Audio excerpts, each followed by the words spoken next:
እኔ ምለው ሜሪ ምን ፈልገሽ ነው? ዳኒና ኤፍሬም ለምን ተፈትኖ ለምን አልታሰሩም ነው? ልጅቷ እኮ አልታገተችም አሜሪካ ሄዳ ነው ተብሎ ሲወራ አልሰማሽም? የገዛ ወንድሟ ሄርሜላ አሜሪካ ገብታለች ብሎ ዛሬ አቤልን አንቆ ሊገለው ሲል ሰው ደርሶለት እንዳገላገለው አታቂም? አንቺ ሴትዮ አትነቂም እንዴ ከእንቅልፍሽ? ከሩትዬ ራስ አትወርጂም?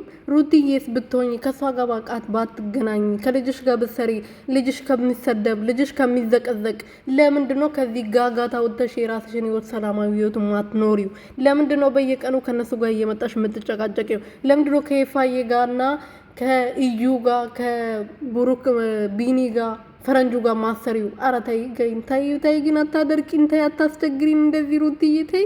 ለልጅሽ ስትይ ለልጅሽ ታስፈልጊዋለሽ፣ ተይ እንደዚህ አትሆኚ ተይ።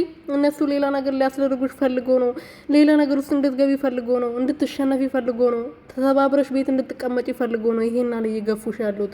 ለምንድን ነው የማይገባሽ አንቺ? ሰላም ቤተሰብ እንዴት ናችሁ? ደህና ናችሁ ወይ?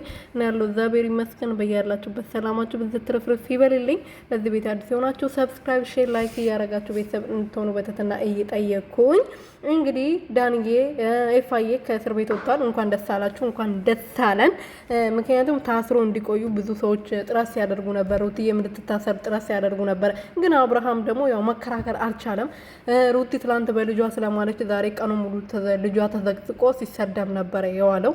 እነዚህ ምን አይነት ማፈሪያዎች አይምሮ የሌላቸው ሴት ሆኖ ነገ ወልዶ ልጅ የሚያቅፉ ሴቶች፣ ልጅ ያልወለዱ ገና ልጅ የሚወልዱ ሴቶች እንዴት ህጻን ልጅን እንደሚዘቀዘቁ እንዴት አይምሮቸው እንደፈቀደላቸው እኔ አላቅም። ፈጣሪ ልቦና ይስጣቸው። ፈጣሪ የሆነ ይሄን አንደበታቸውን ይዝጋ። የምር ይሄ መጥፎ አንደበታቸውን ይዝጋ፣ ጥሩ አንደበታቸውን ይክፈታቦ። እኔ ምን አይነት ነገር እንዳላቸው አላቅም።